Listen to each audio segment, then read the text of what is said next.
Bonjour à tous. Tout d'abord, merci beaucoup à Sylviane pour l'invitation. C'est un grand plaisir pour moi d'être ici parmi vous. Merci aussi à nos hôtes pour cet accueil et cette organisation qui est vraiment bien réalisée.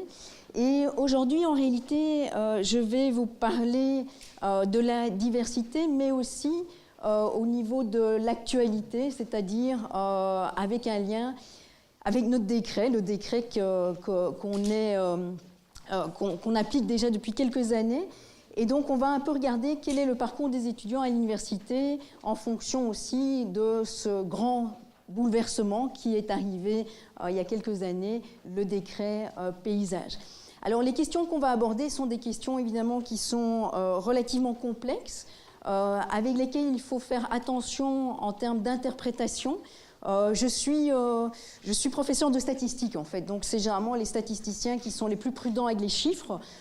Donc je vais vous donner quelques statistiques parce que je pense que c'est très important de voir la réalité en face, qu'il y a beaucoup de bruit de couloir, qu'il y a beaucoup de suppositions, mais que de temps en temps, il faut vraiment mettre des chiffres sur la réalité. Néanmoins, il faut être très prudent lorsqu'on commence à analyser ces chiffres. Donc, c'est bien d'avoir une certaine transparence, mais après, il faut faire attention à l'interprétation. Et il faut essayer d'utiliser justement ces chiffres et ces informations pour améliorer le processus et faire en sorte d'aider au mieux nos étudiants dans tous les cas de figure et avec cette diversité auquel nous sommes tous les jours confrontés. Alors, simplement quelques petits éléments contextuels pour bien se mettre dans la présentation. Donc, la Fédération Wallonie-Bruxelles est caractérisée évidemment par deux faits qui vont un petit peu déterminer le parcours des étudiants au niveau de l'enseignement supérieur. Le premier élément, c'est que l'université et les hautes écoles et les écoles supérieures des arts, donc l'enseignement supérieur, est financé publiquement. Alors on le sait, on le revendique pas assez, mais néanmoins il est financé publiquement, ce qui veut dire que le coût pour les étudiants par rapport à nos pays environnants est relativement raisonnable, même si pour certains étudiants ça reste toujours un peu élevé, mais le coût internationalement est relativement faible chez nous. Et deuxième élément, c'est que l'insertion au niveau de l'enseignement supérieur se fait de manière libre, c'est-à-dire que tous les étudiants qui obtiennent un diplôme du secondaire en Fédération Wallonie-Bruxelles, le CESS, peuvent s'inscrire à l'université dans essentiellement tous les cursus. Alors, il y a quelques cursus particuliers, polytechnique, médecine, dentisterie, vétérinaire maintenant, mais dans la plupart des cursus, on peut s'inscrire de manière libre. Alors c'est un petit peu différent aussi pour les ESA, où là il y a énormément de concours à l'entrée, mais globalement l'accès est relativement libre, ce qui veut dire que on a un grand pourcentage d'étudiants qui terminent leur CESS, qui rentrent dans l'enseignement supérieur. Ce sont des chiffres que j'ai été chercher sur le site de l'ARES hier. Donc 77% des étudiants avec un CESS vont commencer, peut-être pas l'année qui suit leur CESS, mais vont commencer en tout cas des études dans l'enseignement supérieur. Et donc là, on a une énorme responsabilité en tant qu'acteur du secondaire et acteur du supérieur. C'est qu'il faut donner les bonnes informations et le maximum d'informations aux étudiants pour qu'ils puissent correctement s'orienter dans leurs études de l'enseignement supérieur. Mais malgré tout ce qu'on essaye de faire en termes d'orientation, et on fait déjà beaucoup de choses pour essayer de les orienter, eh bien, il est clair, tous les jours on le voit, et c'est une tendance lourde depuis très longtemps, c'est qu'il reste toujours une sélection assez forte dans l'enseignement supérieur, et en particulier à l'université. Alors, juste aussi pour remettre quelques petits points chronologiques, on a été impacté dernièrement par deux décrets. Vous connaissez le décret Bologne qui a été mis en place en 2004 et en 2005. Et en fait, le décret Bologne était plutôt une vision européenne, afin qu'on puisse augmenter la mobilité des parcours des étudiants au niveau européen. Et donc, on a structuré les études un petit peu de la même manière en Europe, c'est-à-dire qu'on est passé à une structuration pour la plupart des cursus à l'université en 3 années de bachelier et ensuite 2 années de master, ce qui n'était pas le cas avant puisqu'on avait énormément de cursus à l'université qui étaient en 4 ans, 2 années de candidature et 2 années de licence. Donc ça a fait travailler pas mal l'ensemble des acteurs de l'enseignement et les professeurs pour passer en une structure 3+2 essentiellement. Il y a quelques cursus avec des masters en 3 ans ou plus, mais la généralité est 3+2. Et ensuite, plus récemment, eh bien, nous avons le décret dit paysage qui est arrivé. On l'a mis en application en 2014-15 pour les BA1 et pour les doctorants. Et puis, en tout cas dans les universités également, on l'a mis... Pour tous les autres étudiants qui n'étaient pas en BA1 et les doctorants, on l'a mis en place en 2015-2016. Il y a eu des modalités, évidemment, de transition entre Bologne et paysage. Mais néanmoins, pour ceux qui l'ont subi, ça a été très rapide, la mise en place. On n'a pas eu beaucoup le temps de réfléchir et on est rentré de plein pied dans ce décret dit des paysages. Donc voilà un petit peu le contexte dans lequel on va travailler. Et le contenu de l'exposé va se diviser essentiellement en 4 parties. Et donc la discussion, ça sera sur les petits papiers bleus pour moi. Donc n'hésitez pas à mettre des questions sur le petit papier bleu et on en discutera après les 2 conférences. Donc les 4 sections de l'exposé sont les suivantes.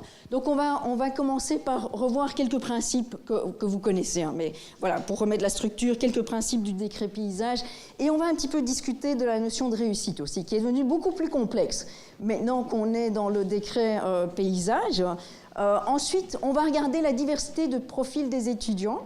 Alors évidemment, je suis à l'ULB qui est une université complète, mais c'est une université, donc les chiffres que je vais vous donner sont des chiffres qui sont basés sur l'ULB. Mais hier, j'étais à Liège pour faire également une conférence et on voit que les chiffres que je vais vous donner, les tendances que je vais vous donner, en fait, sont assez visibles un peu partout. Donc, je vous donne vraiment des chiffres par toute transparence parce que je pense que maintenant, il faut commencer à analyser, mettre les mains dans le cambouis et vraiment analyser ce qui se passe et ne plus rester avec ce qu'on pensait qui allait arriver. Mais ça sera, voilà, c'est une partie. L'idéal, évidemment, ça serait d'avoir les chiffres de l'ensemble de toutes les universités au CREF, l'ensemble de toutes les hautes écoles et les écoles supérieures des arts à l'ARES et de pouvoir faire une analyse globale sur l'enseignement supérieur. Mais malheureusement, pour le moment, ces chiffres ne sont pas disponibles. Alors, troisième partie, la partie qui sera la plus longue, c'est qu'au niveau des différents profils des étudiants et de la diversité des étudiants qui s'inscrivent dans l'enseignement supérieur et en particulier ici à l'ULB, eh bien on va regarder un petit peu leur parcours et on va analyser un petit peu leur parcours en fonction de leur profil. Et je terminerai par un petit point d'aide à la réussite en regardant un petit peu aussi, en fonction du profil des étudiants, comment est-ce qu'ils participent aux aides à la réussite qu'on leur met en place.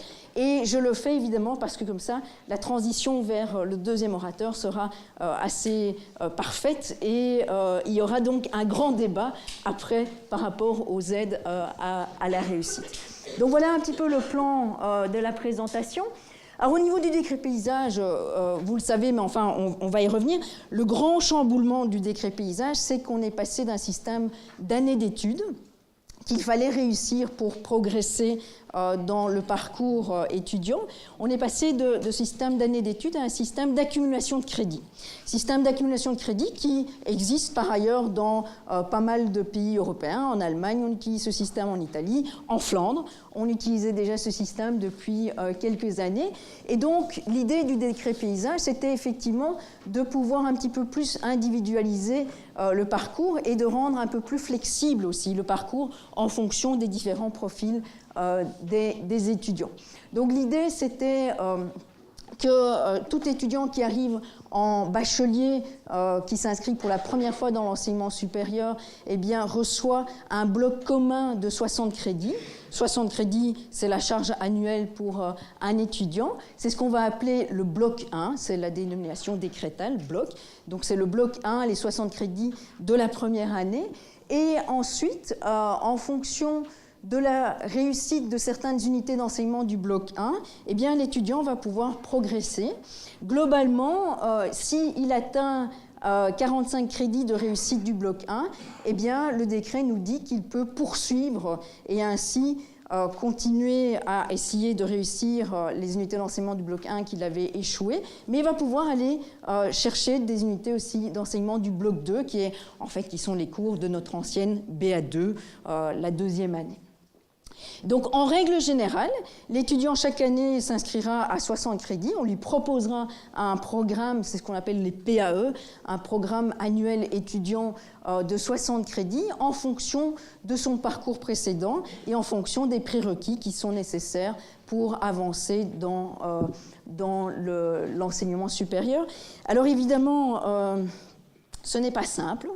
Ce n'est pas simple du tout, à plusieurs égards. Ce n'est pas simple parce que, voilà, maintenant, on a des programmes particuliers pour chaque étudiant. Ce n'est pas simple au niveau opérationnel, par exemple, pour les horaires, pour l'organisation des examens, etc. Et surtout, je pense, en tant que professeur, ce qui est compliqué à gérer, c'est que du coup, dans une même classe, on va avoir des étudiants qui sont à des niveaux très différents également. Donc, on va avoir une diversité aussi en termes de connaissances par rapport au programme précédent, ce qu'on n'avait pas l'habitude d'avoir avant, où on devait réussir une année avant de pouvoir passer dans l'année suivante. Alors, en réalité, il y a eu un grand débat et au début, j'avais l'impression un peu toute seule d'essayer de dire attention, attention, la notion de réussite, il faut faire attention, il faut surtout faire en sorte que les étudiants ne tombent pas dans le piège. Et ce qu'on observe actuellement, c'est qu'ils sont tombés dans le piège. Alors, quel était le piège ?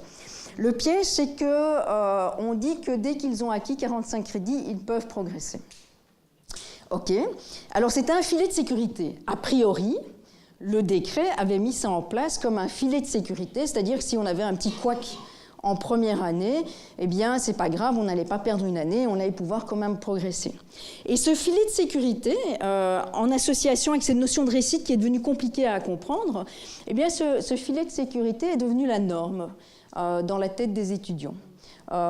Et on va le voir qu'effectivement, il y a une énorme responsabilité de notre part à ce niveau-là et qu'on doit essayer de tout faire pour essayer de convaincre les étudiants, s'ils veulent parler de réussite d'une année, alors il n'y a plus de réussite d'année, parce que comme le disait déjà notre ancien recteur à la rentrée académique de 2015, je vais reprendre juste ce qui est en gras, hein. C'est jusqu'au principal synonyme de réussir qui devient obsolète. Ne disions-nous pas « je passe » pour dire « j'ai réussi ». Eh bien, désormais, on passe même quand on a échoué. Et donc, c'est très compliqué de faire comprendre ça aux étudiants, c'est que la norme, ça devrait être les 60 crédits.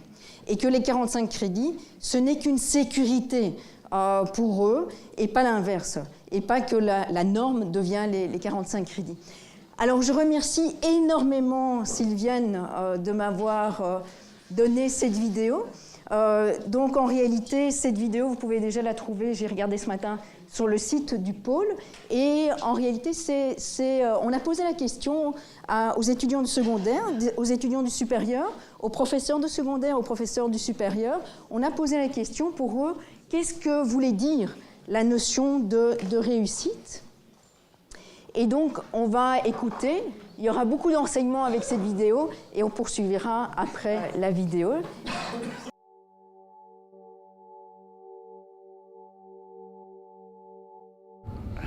10 sur 20. Entre 10 et 20, ça revient à la même chose, ça revient à 10. Entre 9 et 0, ça revient à la même chose, à 0. Pour moi, réussir son année, c'est déjà avoir 45 crédits. On n'a pas de crédit, on les valide pas ou on les valide. Valider son année, enfin les 60 crédits quoi. Oui. Déjà avoir ses 60 crédits. Au moins 45 crédits. Avoir son diplôme, parce qu'au final c'est ça qu'on leur demande. C'est avoir son diplôme et pouvoir faire ce qui nous plaît. C'est avoir 60 crédits. Oui. Obtenir tous ces crédits en une session, si on le peut, en 2 maximum, et essayer de ne pas traîner les cours qu'on a en première, en deuxième par exemple. La réussite, on n'a pas la même définition, nous les profs et les étudiants. C'est avoir tous les crédits à la fin de chaque année. En juin, c'est mieux, et en août, ça passe aussi. Justement, pour moi, la réussite, c'est pas avoir 10 partout, 45 crédits, c'est avoir un regard réflexif, avoir une posture beaucoup plus réflexive par rapport à tout ce qu'on leur propose ici. Pour moi, c'est d'une part réussir ses examens, mais aussi vraiment comprendre la matière, quoi. C'est tout ça, c'est être à 100% dans son métier d'étudiant. Je dirais pas qu'avoir un diplôme c'est spécialement réussir parce qu'on peut apprendre plein de choses et c'est sa réussite personnelle. Si au bout de 2-3 mois après tes examens, tu te souviens je vais pas dire des grandes lignes, mais des éléments principaux de ton cours en tout cas, t'as réussi. Acquérir des compétences. D'avoir acquis des connaissances et de la matière et de pouvoir l'utiliser. Éventuellement avoir un diplôme, mais surtout être heureux de ce qu'on apprend. On étudie quelque chose qu'on aime aussi. Je trouve que ça rend... Enfin, on sait plus facilement étudier et réussir. Réussir à s'adapter. Mais réussir, c'est vraiment pas baisser les bras face aux difficultés qui peuvent subvenir. S'il y a une seconde cesse, faut pas avoir peur. 45 crédits. C'est viser le meilleur, donne tout ce que tu as pour essayer d'être fier de toi. C'est acquérir des compétences, une certaine maturité. Ce serait d'avoir acquis un esprit critique et de faire des liens entre les différents cours. D'avoir suffisamment de connaissances. Et avoir le temps de concilier la vie à l'école et avoir des bons points quand même et pouvoir avoir du temps pour soi aussi. Moi je trouve qu'en secondaire on vise beaucoup trop. On se dit avec un 18 on est content, avec un 15 ça, mais en tout ça va pas. Alors qu'à l'université, si t'as un 10, c'est vraiment la meilleure chose qui puisse t'arriver, franchement. C'est devenir un professionnel compétent. Pour moi, ça signifie trouver sa voie et ce qu'on aime. Et apprendre surtout, même si il y a un échec, et recommencer, mais apprendre surtout. C'est aussi avoir trouvé notre voie, ce qu'on veut vraiment faire. C'est montrer que l'on est adulte. Comprendre déjà. C'est un peu plus compliqué, je trouve, c'est avoir les connaissances pour obtenir un emploi. Je crois que c'est surtout ça. C'est obtenir son diplôme. Avoir son diplôme d'abord, évidemment, mais aussi se sentir à sa place. Pour moi, c'est juste obtenir son diplôme. Après, il y a le bien-être, etc. Mais au final, réussir dans l'enseignement supérieur, je pense que c'est obtenir un diplôme. Que ce soit un bac ou un master, comme on dit maintenant. Vous voyez déjà dans cette vidéo que la notion de réussite est une notion assez complexe, que tout le monde a un petit peu sa définition de la notion de réussite. Acquérir des compétences, acquérir des connaissances, avoir un certain bien-être, faire quelque chose qu'on aime. Tout ça, évidemment, c'est des choses qui sont absolument cruciales. Néanmoins, pour la suite de mon exposé, je vais devoir revenir vers les définitions un petit peu plus quantitatives que ces définitions qui aurait tout intérêt à être analysé de manière plus qualitative. Et donc, je vais me baser sur la notion de réussite, alors, soit au niveau d'une unité d'enseignement, d'un cours, ça sera dans la dernière partie pour l'aide à la réussite, soit, et vous l'avez entendu ici aussi, on parle aussi de notion de réussite, c'est-à-dire obtenir son diplôme. Et donc, je vais également regarder tout le parcours de l'étudiant jusqu'à l'obtention du diplôme, en posant aussi la question quand l'étudiant obtient son diplôme. Mais vous voyez que déjà dans cette petite vidéo, avec une quinzaine, une vingtaine de personnes, mais il y a une analyse un peu plus poussée, on voit que la notion de 45 crédits apparaît, surtout chez les étudiants qui sont déjà dans le supérieur, mais on l'a entendu aussi dans la bouche d'un professeur de secondaire, et donc là je pense qu'il faut être extrêmement prudent par rapport à cette notion de 45 crédits, et si on me pousse dans mes derniers retranchements en me disant il faut que tu me dises Qu'est-ce que ça veut dire? Comment on translate l'ancienne réussite d'une année d'études précédemment? Eh bien, pour moi, et je l'ai dit à tous mes étudiants, c'est remplir votre contrat. Et votre contrat, c'est l'ensemble des crédits qui sont dans votre PAE, c'est-à-dire généralement 60 crédits. Donc, réussir une année, si vous me poussez jusqu'au bout, eh bien, je vous dirais, c'est, attention, réussir tous les crédits. Vous avez un filet de sécurité, mais surtout que ce filet de sécurité-là ne devienne pas la norme, ce qui est, malheureusement est en train de se produire. Alors évidemment, on n'a pas été aidé. On n'a pas été aidé au départ, puisque dans le premier décret sur la finançabilité des étudiants, la notion d'étudiants finançables ou non finançables, c'était des étudiants, les étudiants non finançables étaient appelés des étudiants en non-réussite. Et donc ça n'a pas aidé du tout dans la mise en place de cette nouvelle notion de réussite. Alors au fourre-tout 2, on a réussi à modifier ça, donc maintenant on a bien un étudiant qui est finançable et non finançable, et c'est une notion qui est différente de la notion de réussite. Alors évidemment, il y a des liens entre les deux, mais d'un côté, c'est une notion pédagogique et de parcours de l'étudiant au niveau pédagogique. De l'autre côté, c'est juste une question de finançabilité. Ce n'est pas la même chose. OK. Alors, au niveau de la diversité des profils des étudiants, nous avons la chance d'être à Bruxelles. Nous sommes dans une ville internationale et très culturellement diverse, et donc en réalité, on peut profiter, mais il faut essayer de profiter de ces éléments-là. Et le libre accès, évidemment, à l'enseignement supérieur permet qu'il y ait cette diversité de profils des étudiants au niveau de l'enseignement supérieur. Mais la question, évidemment, qui se pose tout de suite et qui a déjà été largement étudiée dans la littérature internationale, et également chez nous en Fédération Wallonie-Bruxelles, c'est est-ce que donner libre accès aux étudiants aux études universitaires suffit-il pour garantir l'égalité des chances? Et la réponse, évidemment, est malheureusement non. Et on va encore le montrer, et on va voir que le décret paysage, qui avait probablement comme but d'essayer de faire en sorte d'aider des étudiants qui arrivaient avec des profils divers, ne va pas améliorer les choses en réalité. Alors je vous donne juste 3 études qui ont été réalisées avec des données au niveau de la Fédération Wallonie-Bruxelles. Première étude, c'est un livre en fait qui est très intéressant, qui a été écrit par des collègues, Catherine Verman-Deleu, Jean-Jacques Drouzbé, et qui analyse en réalité aussi le choix d'orientation. Et on voit que le choix d'orientation, et on va encore le voir ici, dépend de certaines caractéristiques des étudiants. Et les 2 autres études, ce sont 2 papiers que j'ai écrit précédemment avec une doctorante, et ça faisait partie de sa thèse de doctorat. La première étude, en réalité, on était même avant Bologne, avec des données avant Bologne, et donc ce qu'on avait analysé, c'était la réussite des étudiants en première année. Et on avait regardé un petit peu quels étaient les facteurs déterminants de la réussite en première année à l'ULB. Et la deuxième étude, donc ça c'est une étude qu'on ne pourrait plus vraiment faire comme ça avec le décret Bologne. Par contre, on était assez précurseurs parce qu'on s'était dit la première année c'est important, c'est la transition, mais ce n'est pas toute l'information. Et donc ça serait beaucoup plus intéressant de regarder tout le parcours des étudiants. Et donc on a émis une analyse de survie. C'est des méthodes qui sont fortement utilisées en médecine. On les avait transposées au niveau de l'éducation. Et on avait donc regardé tout le parcours de l'étudiant et sa survie. Alors c'était sa survie à l'ULB. L'étudiant, il survivait tant qu'il était inscrit à l'ULB. Et donc il avait 2 possibilités de sortie. Soit il abandonnait, soit il était diplômé. Et donc on s'était ici posé la question du quand plutôt que du si. Est-ce qu'il va être diplômé?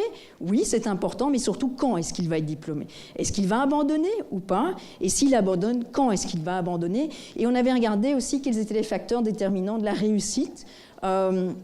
Et quels étaient, est-ce que ces facteurs étaient déterminants au début du parcours ou plutôt à la fin du parcours? Donc toute cette analyse était vraiment complète au niveau du parcours. Et ça, cette analyse, évidemment, c'est ce qu'on va refaire maintenant qu'on a quelques données et un historique relativement suffisant sur les étudiants qui sont les étudiants que j'appelle les étudiants paysages, c'est-à-dire les étudiants qui sont rentrés dans le décret paysage. Et donc, je ne vais pas dire que quand je vais sortir d'ici, je vais m'y mettre, mais presque.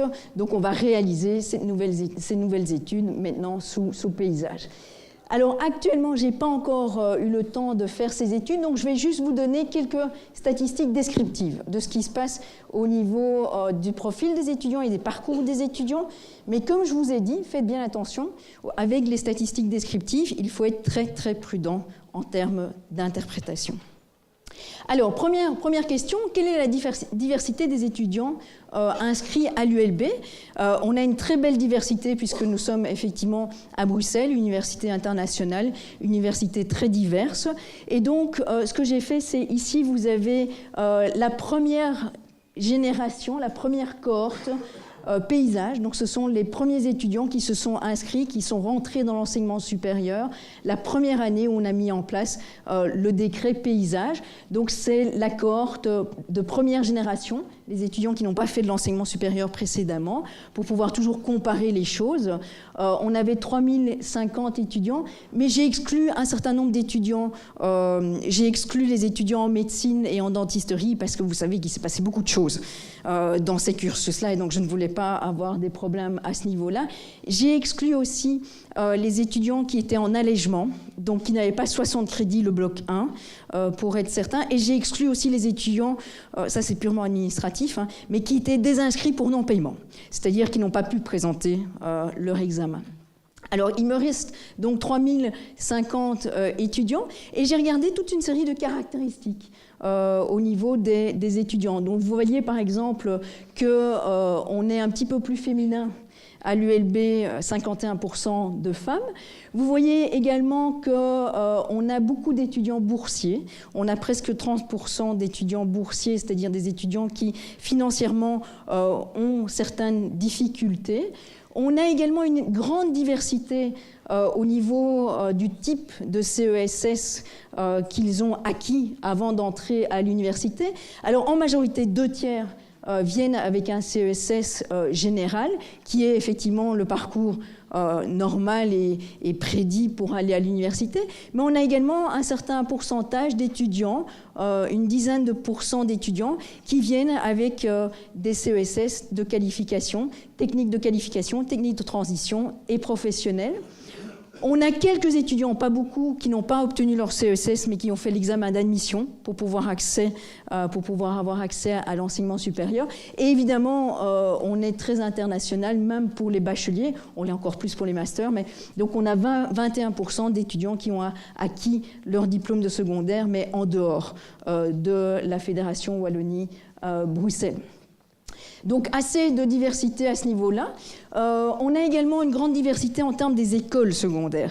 On sait avec les études PISA qu'il y a certaines inégalités dans le secondaire qu'on essaye à chaque fois d'essayer de rattraper au niveau de l'université, mais ce n'est pas simple. Et donc, en fait, on a ici regardé le type d'école. Et à un moment, il y a eu un décret qui donnait une note de 1 à 20 au niveau du niveau socio-économique des étudiants qui étaient dans les écoles secondaires. Et donc, si vous étiez dans une école avec un indice de 1 à 5, vous étiez en discrimination positive. Et vous receviez, je ne sais pas si ça se fait toujours, mais en tout cas à l'époque, vous receviez un financement supplémentaire pour pouvoir encadrer ces étudiants. Et donc, on voit ici qu'on a 16% de nos étudiants qui viennent d'écoles en discrimination positive. On a toujours les étudiants qui viennent effectivement hors Fédération Wallonie-Bruxelles, et 59% des étudiants qui viennent d'une école qui n'était pas en discrimination positive.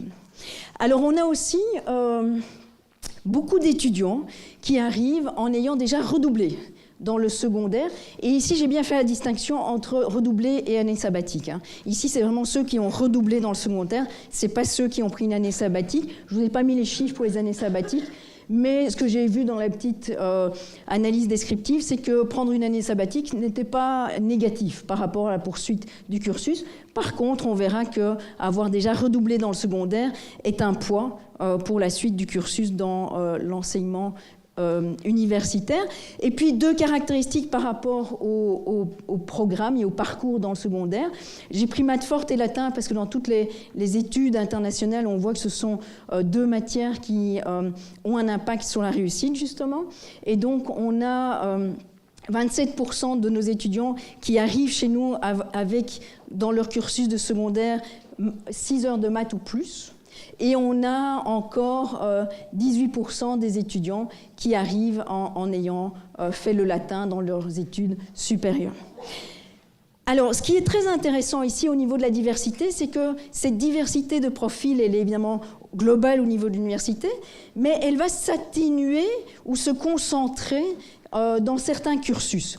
Donc juste à côté, je vous ai pris 4 cursus différents qui reprennent plus ou moins 50% des étudiants. C'est des grosses facultés que j'ai pris. Alors, sciences de l'ingénieur, je l'ai pris parce que justement là, il y a un examen d'entrée.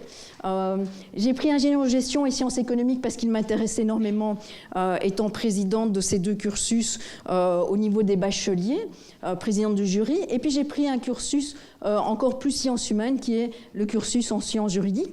Et qu'est-ce que vous voyez? Vous voyez évidemment que les profils des étudiants dans ces différents cursus sont différents. Alors, il y a des différences qui sont évidentes. Si vous prenez par exemple maths, eh bien, on va avoir un pourcentage, en vert, c'est pourcentage plus élevé, on va avoir un pourcentage beaucoup plus élevé des étudiants qui ont fait maths fortes en polytechnique. Mais on voit qu'il est aussi assez élevé en ingénieur de gestion, beaucoup plus faible en sciences économiques.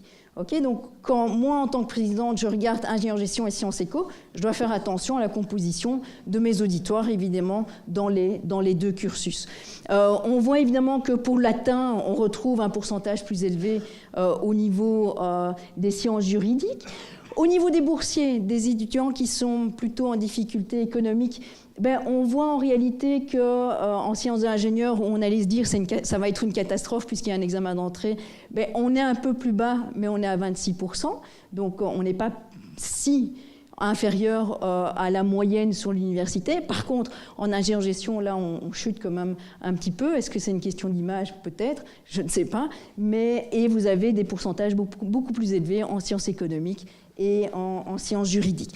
Donc voilà, tout ceci pour vous dire que quand vous allez faire des analyses, il faudra faire attention à votre population, et vous ne pourrez pas simplement bêtement comparer, par exemple, les taux de réussite, quelle que soit votre notion de réussite, entre les différents cursus, puisque vous avez des compositions différentes au niveau des différents cursus.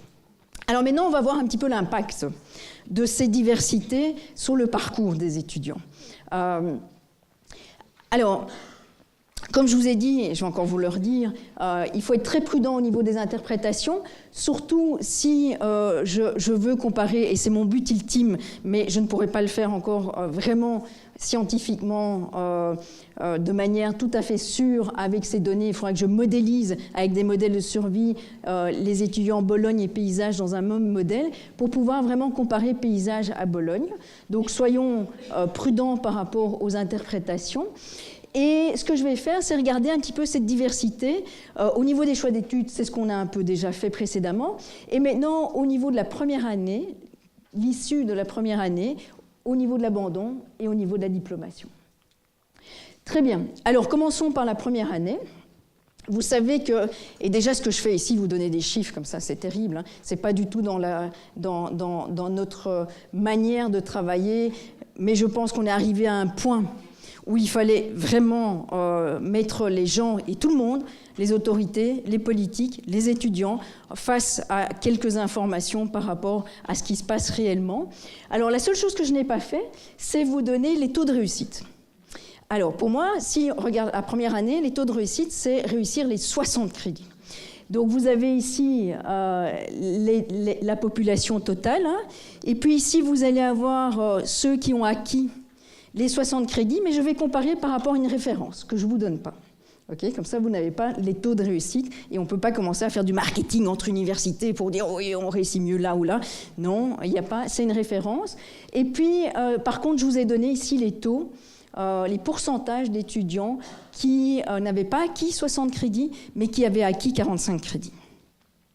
Et on savait que précédemment, environ 36% sous Bologne d'étudiants réussissaient leur première année. Je ne vais pas vous dévoiler des choses très secrètes en vous disant que si je somme la référence et le pourcentage d'étudiants qui ont acquis 45 crédits au minimum, mais pas les 60 crédits, on tourne autour des pourcentages de réussite précédentes. Donc ça veut dire qu'il y a eu un déplacement d'étudiants qui précédemment réussissaient et qui se sont déplacés vers, en réalité, l'acquisition de 45 crédits. Et là c'est le piège. Hein. C'est le piège dans lequel beaucoup d'étudiants sont tombés. C'est-à-dire, c'est pas grave, j'ai pas tout réussi, je vais pas aller en seconde session, je ferai ça l'année prochaine, je vais me prendre des bonnes vacances et je rattraperai par la suite. On verra en réalité que peu d'étudiants rattrapent par la suite. Là, j'ai essayé d'être positive. Donc, j'ai mis que du vert. Et vous voyez en réalité que les femmes vont plus atteindre les 60 crédits. Malheureusement, les non-boursiers aussi. Ils vont avoir 3% de réussite supplémentaire par rapport à notre référence. Et les non-boursiers, donc 8% en moins. On a ici des différenciations très, très, très marquées en termes de CESS. On a également, au niveau des doubleurs, une différenciation qui est extrêmement marquée aussi. Et donc, le profil des étudiants, il ne faut pas se voiler la face, il y a un impact sur le parcours et la réussite des étudiants. Alors, qu'en est-il au niveau des abandons ? Au niveau des abandons, eh bien, on retrouve un petit peu les chiffres classiques. Donc, dans toutes les études, on montre que, essentiellement, plus de la moitié des étudiants qui vont s'inscrire dans l'enseignement universitaire vont, à un certain moment, abandonner. Ici, au bout de 4 ans, parce que c'est l'historique qu'on a pour le moment, au bout de 4 ans, on aura 53% des étudiants qui vont abandonner. Alors faites attention, ce n'est pas que négatif. Hein. Donc ici, abandonner, ça veut dire ne plus s'inscrire à l'ULB. Peut-être qu'il y a des étudiants qui ont commencé à l'ULB, qui ont acquis pas mal de compétences et puis qui sont partis ailleurs dans l'enseignement supérieur et qui au final obtiendront un diplôme. Malheureusement, pour le moment, on n'a pas ces données. Ce qu'il faudrait faire, évidemment, c'est avoir l'ensemble de la base de données et pouvoir regarder les parcours avec ces réorientations aussi en dehors de l'université. Donc, on a 53%. Précédemment, sous Bologne, si je prends l'accord 2011-12, on avait plus ou moins le même taux d'abandon après 5 ans. Donc, on dirait qu'en termes d'abandon, le décret paysage n'a pas vraiment eu d'impact. On arrive avec plus ou moins les mêmes taux. Sauf que, mais ça je dois encore aller un peu plus loin dans l'analyse, sauf que le décret paysage il semble qu'avec le décret paysage, on va abandonner un petit peu plus tardivement. On va rester plus longtemps dans les mêmes études sans réussir avant d'abandonner. Donc il y a des abandons plus tardifs à ce niveau-ci. Et vous voyez qu'au niveau des parcours, eh bien c'est assez catastrophique dans certaines situations. Est-ce que ce sont des chiffres qu'on doit montrer également aux étudiants au niveau du secondaire, mais par exemple, si on regarde ici les CESS, 91% de nos étudiants qui arrivent avec un CESS professionnel vont au final abandonner. 80% CESS technique qualification, 76% CESS technique de transition. C'est énorme, hein. C'est énorme. OK. Alors, au niveau de la diplomation,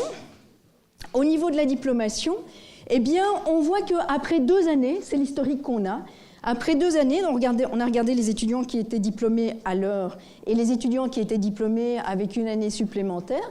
Eh bien, on voit que les taux de diplomation ici, par contre, diminuent entre Bologne et paysage. Pour l'accord 2011-12, après 2 ans, on avait 38% de diplomation. Ici, on est à 31% de diplomation après 2 ans. Donc, il y a une certaine diminution. Et alors, ce qui se passe avec le décret paysage, et ça tout le monde le ressent en tant que professeur, c'est que les étudiants restent plus longtemps dans le système.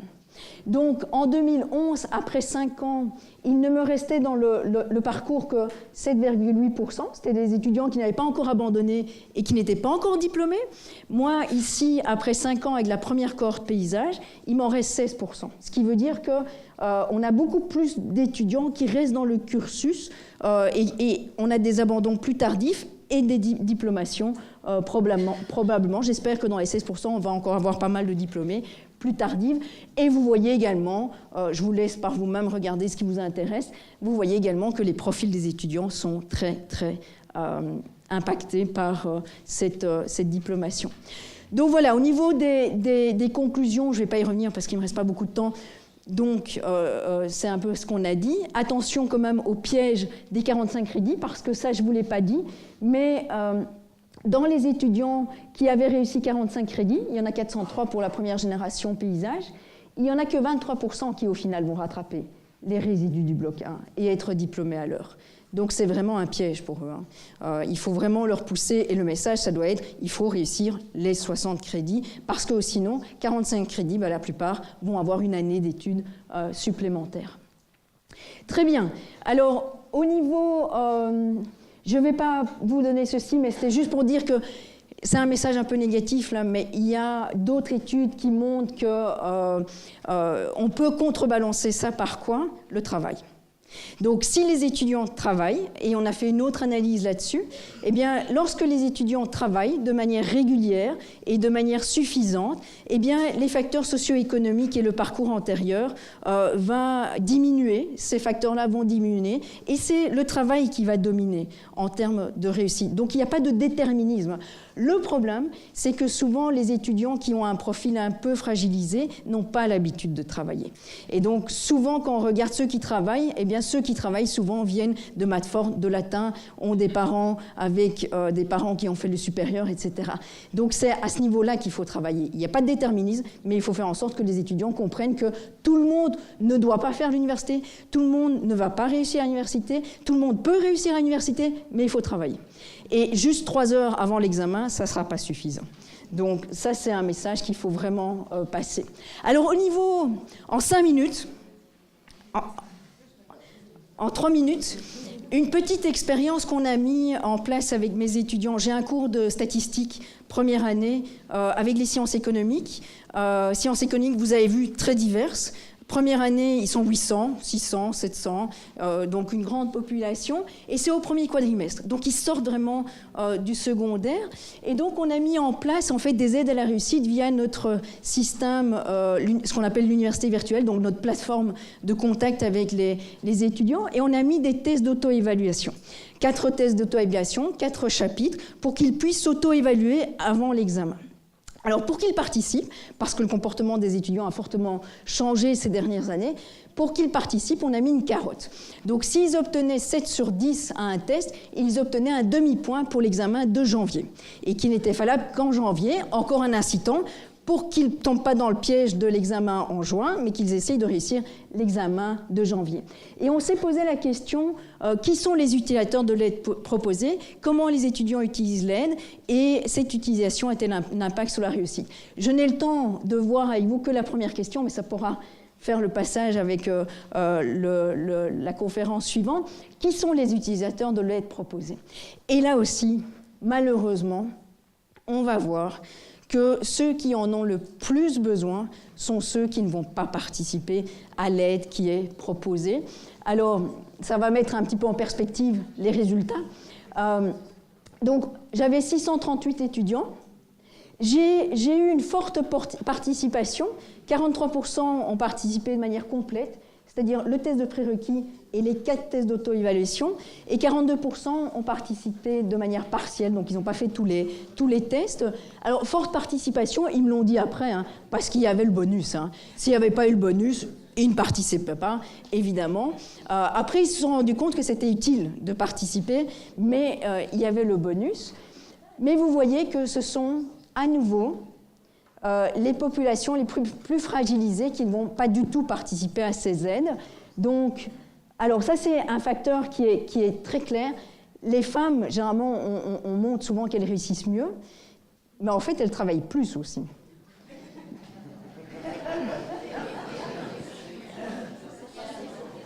En moyenne.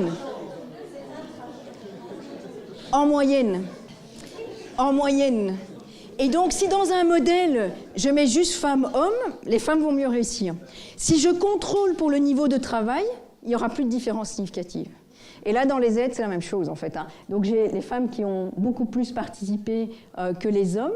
Malheureusement, mes doubleurs, ceux qui avaient déjà raté mon cours, qui auraient dû participer, ont moins participé que les étudiants de première génération. Les étudiants qui étaient doubleurs dans le secondaire ont également moins participé.